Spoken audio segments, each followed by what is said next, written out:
Le Christ nous apprend à laisser les morts enterrer les morts. Matthieu 8, 22. Il s'agit ici encore de quitter son père ou sa mère, mais d'une autre façon. Laissons la quête obstinée et inconsciente de ce que nous n'avons pas connu. Dans l'amour de Dieu qui se découvre à nous, fortifié par sa grâce, devenons capables de vivre ce deuil, cette démarche intérieure si profonde. Il importe alors de veiller à un autre piège dans lequel il est possible de tomber, attendre que Dieu nous comble et qu'il le fasse selon les formes que nous fixons. Nous espérons parfois que Dieu va réellement remplacer le père ou la mère, et nous recherchons auprès de lui un ressenti spécial, fait de chaleur, de tendresse. Ce n'est pas ainsi que l'amour va guérir notre affectivité, notre sensibilité. Il va les fortifier dans leur juste fonction, dans la direction de la vie. Il va nous apprendre à nous tenir debout, vivants, au travers de nos manques.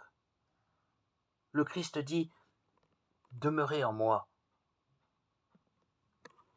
comme je demeure en vous » Jean 15, 4. Je ne vous laisserai pas orphelin, je viens à vous Jean 14, 18.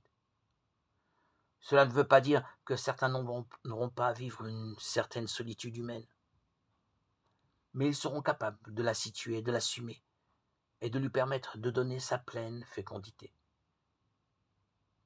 Dans ce trajet, certains pourront être un beau jour envahis, inondés par l'amour du Père. Pour d'autres, la route peut être aussi beaucoup plus longue, vécue dans la nudité de la foi, dans la reconstruction progressive. Mais en faisant totalement confiance à l'Esprit, qui a des moyens bien à lui de nous faire rencontrer et vivre l'amour. En confiant ce but à plus sage. Il sera donné à chaque pas du chemin le pain, le vin, l'eau qui nous seront nécessaires. Car Dieu pourvoit. Genèse 22, 14. Cependant, le désir ne sera jamais entièrement comblé, ce qui est, en fait, un appel de Dieu vers plus de vie, plus de vérité.